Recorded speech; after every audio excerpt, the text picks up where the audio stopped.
Good morning student. पिछली video में हमने आर्थिक हालातों के बारे में देखा था।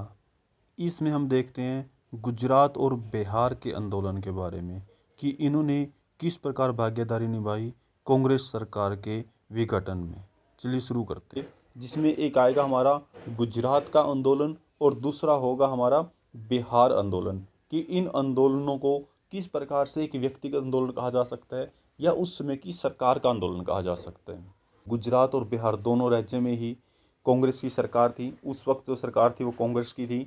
यहाँ के छात्रों ने इन दोनों प्रदेशों की राजनीति हिंसा पर गहरा असर डाला। राष्ट्रीय स्तर की राजनीति पर भी इनके दूरगामी प्रभाव पड़े, क्योंकि आगे की जो बहुत बड़ी राजनीति थी, ये छोटा सा आंदोलन एक प्रदेश से जो शुरू होता है गुजरात या बिहार से, लेकिन एक बहुत बड़े स्तर पर पहुंच जाता है। 1974 में जनवरी माह में गुजरात के छात्रों ने खाद्य तेल और अन्य वस्तुओं के बढ़ी हुई कीमतें और उच्च पदों पर जारी भ्रष्टाचार के खिलाफ आंदोलन छेड़ दिया था। पहला क्या था, एक तो वहाँ जो खाने की चीज़ें थी, उनके खाने का तेल, अन्य आवश्यकता की वस्तु जिनकी कीमतें बढ़ रही थी, और ऊंच पद पर जो व्यक्ति बैठे थे भ्रष्टाचार कर थे, उनके खिलाफ इन्होंने आंदोलन छेड़ दिया था। छात्र आंदोलन में बड़ी राजनीतिक पार्टी भी शरीक हो गई थी और इस आंदोलन का विकराल रूप धारण कर लिया था कि एक बहुत बड़ा आंदोलन बन गया था। ऐसे में गुजरात में राष्ट्रपति शासन लागू कर दिया गया। राष्ट्रपति शासन लागू क्या होता है?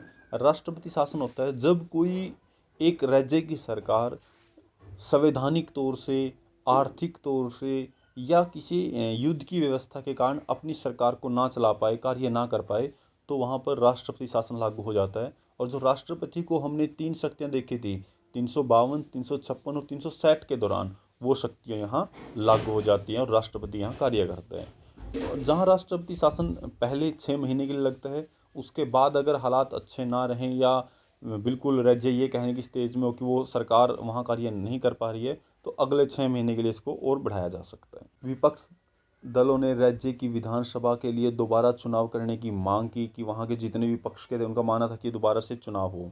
कांग्रेस ओ के प्रमुख नेता मोरारजी देसाई ने कहा था कि अगर राज्य में नए सिरे से चुनाव नहीं करवाए गए तो मैं अनिश्चित भूख हड़ताल पर बैठ जाऊंगा। मतलब मोरारजी देसाई वही व्यक्ति हैं जिन्होंने गैर कांग्रेसवादी संगठन के लिए इंदिरा गांधी के खिलाफ अपनी एक नई पार्टी का निर्माण किया था। और उसमें क्या हुआ था कि उन्होंने ये कहा कि मैं अगर आप दोबारा से चुनाव नहीं करवा रहे हो तो अनिश्चितकालीन भूख हड़ताल पर जा रहा हूँ। दोबारा से स्थिति चुनाव के दोबारा करवाने की आ गई थी। 1975 में जून में विधानसभा के चुनाव हुए और कांग्रेस ने इस चुनाव में हार गई थी, क्योंकि अब दोबारा चुनाव होते हैं तो 1975 के अंदर, तो बीच में ही चुनाव होने पड़े थे और हालात यहाँ तक बहुत ही ख़राब हो चुके थे। 1974 के मार्च में बढ़ती हुई कीमतें, खाद्यों का अभाव, बेरोजगारी, भ्रष्टाचार के खिलाफ बिहार के छात्रों ने आंदोलन छेड़ दिया था। 1974 की घटना थी ये। इस आंदोलन में क्रम में उन्होंने जयप्रकाश नारायण जो जेपी को भी बुला लिया। जेपी तब सक्रिय राजनीति छोड़ चुके थे, क्योंकि अब वो समाज के कार्यों में लगे हुए थे, उन्होंने राजनीति छोड़ दी थी। लेकिन जब छात्रों ने उन्हें अगुवाई के लिए बुलाया, जब उन्होंने कहा कि आप हमारे आंदोलन में शामिल हो, तब वो एक शर्त पर आए थे कि ये पूरा आंदोलन शांति प्रिय रहेगा, इसमें कोई घटना नहीं होगी और यह केवल बिहार तक ही सीमित नहीं रहेगा, ये विश्वव्यापी आंदोलन बनाया जाएगा। इस प्रकार छात्रों ने एक राजनीतिक चरित्र ग्रहण किया और उनके भीतर राष्ट्रवादी अपील आई। जीवन के हर एक क्षेत्र में लोग अब आंदोलन से आ जुड़े थे। जयप्रकाश नारायण ने बिहार की कांग्रेस सरकार को बर्खास्त करने की मांग की। उन्होंने सामाजिक, आर्थिक और राजनीतिक दायरों में संपूर्ण क्रांति का आग्रह किया कि वो सारे के सारे परिवर्तन होना चाहिए, सामाजिक में भी, आर्थिक में भी और राजनीतिक दायरों में भी परिवर्तन की उन्होंने मांग की थी, ताकि उनके लिए शब्दों में सच्चे लोकतंत्र की स्थापना की जा सके। और बिहार सरकार के खिलाफ जो लगातार घेराव हो रहे हैं, चीज़ें बंद की जा रही हैं, हड़तालें की जा रही हैं, इन सब को सिलसिला जो चल पड़ा था, अब उसको रोकना होगा और सरकार को इस मामले में अब इस्तीफा देना होगा। अब सरकार यहाँ काम नहीं करेगी। आंदोलन का प्रभाव राष्ट्रीय राजनीति पर पड़ना शुरू हुआ।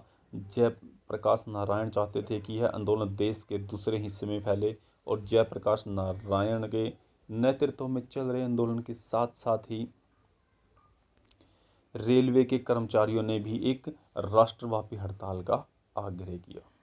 इसे देश के रोज़मर्रा के कामकाज ठप हो गए।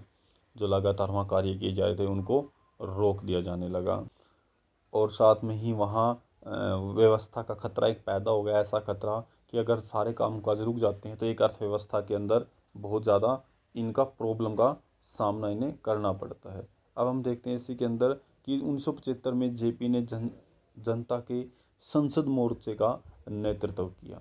देश की राजधानी में अब इतनी बड़ी रैली नहीं हुई थी। जयप्रकाश नारायण अब भारतीय संघ, कांग्रेस और भारतीय लोकदल, सोशलिस्ट पार्टी जैसी गैर राजनीतिक दलों का समर्थन मिला। इन दलों ने जेपी को इंदिरा गांधी के विकल्प के रूप में पेश किया। बहरहाल जेपी के विचार और उनके द्वारा अपनाई गई जन प्रतिरोध की नीति की आलोचना भी मुखर हुई। गुजरात और बिहार दोनों ही राज्यों के आंदोलन को कांग्रेस विरोधी माना गया था। कहा गया है कि यह आंदोलन राज्य सरकार के खिलाफ नहीं बल्कि इंदिरा गांधी के नेतृत्व के खिलाफ चलाए गए थे। इंदिरा गांधी का मानना था कि आंदोलन उनके प्रति व्यक्तिगत विरोध के प्रेरित थे। इंदिरा गांधी ने कहा था कि जो ये आंदोलन चलाए जा रहे हैं ये कोई एक सिस्टम के खिलाफ नहीं है, ये एक व्यक्तिगत इनको जानबूझ के उकसाया जा रहा है। ये आंदोलन कोई आम सामान्य समस्याओं को लेकर नहीं है, लेकिन ये सारे के सारी व्यवस्थाएं एक व्यक्तिगत तौर पर एक व्यक्ति को दबाने के लिए की जा रही हैं। अब इसके बाद देखते हैं कि नक्सलवादी आंदोलन क्या था। कि जो हम बार बार बीच में एक शब्द आया था कि नक्सलवादी, तो हम देखते हैं कि पश्चिम बंगाल के पर्वतीय जिले दार्जिलिंग के नक्सलवाड़ी पुलिस थाने के इलाके में 1967 में एक किसान विरोध खड़ा हो उठा। इस विरोध की अगुवाई मार्क्सवादी कम्युनिस्ट पार्टी की स्थानीय लोगों द्वारा कर रहे थे। नक्सलवादी थाने में शुरू होने वाला यह आंदोलन भारत के कई राज्यों में फैल गया। इस आंदोलन को नक्सलवाड़ी आंदोलन के रूप में जाना जाता है। 1969 में नक्सलवाड़ी सीपीआई से अलग होकर सीपीआई मार्क्सवादी लेनिन के नाम से एक पार्टी चारू मंजूमदारे के नेतृत्व में बनाई गई। अब आगे देखते हैं कि मंजूमदारे कौन था। इस पार्टी की दलील थी भारत में लोकतंत्र एक छलावा है और इस पार्टी ने क्रांति के लिए गुरिल्ला युद्ध की रणनीति अपनाई है। गुरिल्ला होता है आंतरिक, जो ये कहते हैं ना कि एक ही पार्टी के अपने ही वर्षों की घटनाओं को एकदम से लागू किया है। नक्सलवाड़ी आंदोलन ने धनी भूमि स्वामियों के बलपूर्वक जमीन छीनकर गरीब और भूमिहीन किसानों को दे दी। इस आंदोलन के समर्थक अपने राजनीतिक लक्ष्य को हासिल करने के लिए अहिंसक साधनों का इस्तेमाल के पक्ष में दलील देते थे। इस वक्त कांग्रेस शासित पश्चिम बंगाल सरकार ने निरोधक नज़रबंदी समेत कई बड़े कदम उठाए, लेकिन नक्सलवाड़ी आंदोलन ना रुक सका और बाद के सालों में यह देश के कई अन्य भागों में फैल गया। नक्सलवाड़ी आंदोलन अब कई दल और संगठनों में बढ़ चुका था। इन दलों में से कुछ जैसे सीपीआई, एमएल लिबरेशन खुली लोकतांत्रिक राजनीतिक भागीदारी करते थे के अंदर आए। फिलहाल 9 राज्यों में लगभग 75% नक्सलवाड़ी हिस्सों से प्रभावित था। इसमें अधिकतर बहुत पिछड़े हुए इलाके थे। यहाँ आदिवासियों की जनसंख्या ज़्यादा थी और इन इलाकों में बटाई और पट्टे पर जो खेती बाड़ी करने था, छोटे किसान उपज के जो हिस्से थे और पट्टे की सुनिश्चित करना है कहाँ तक पट्टा है और उचित मजदूरी जैसी बुनियादी वहाँ हक थी, उनसे इनको हटाया गया। जबरन मजदूर बाहरी आंदोलन द्वारा समाधान को दोहन और सूखेदारी द्वारा शोषण भी इन इलाकों में आम बात थी।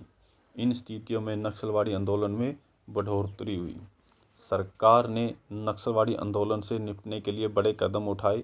मानवाधिकार समूह ने सरकार के इन कदमों की आलोचना करते कहा कि वह नक्सलवाड़ी से निपटने के क्रम में संवैधानिक मापकों का उल्लंघन कर रही है। नक्सलवाड़ी अहिंसा और नक्सल विरोधी सरकार कार्रवाई में 1000 लोग अपनी जान गंवा चुके थे। ये थी नक्सलवाड़ी के शुरुआत होने की घटना कि वो किस प्रकार से शुरुआत हुआ था। आगे का देखेंगे नेक्स्ट वीडियो में। Thank you.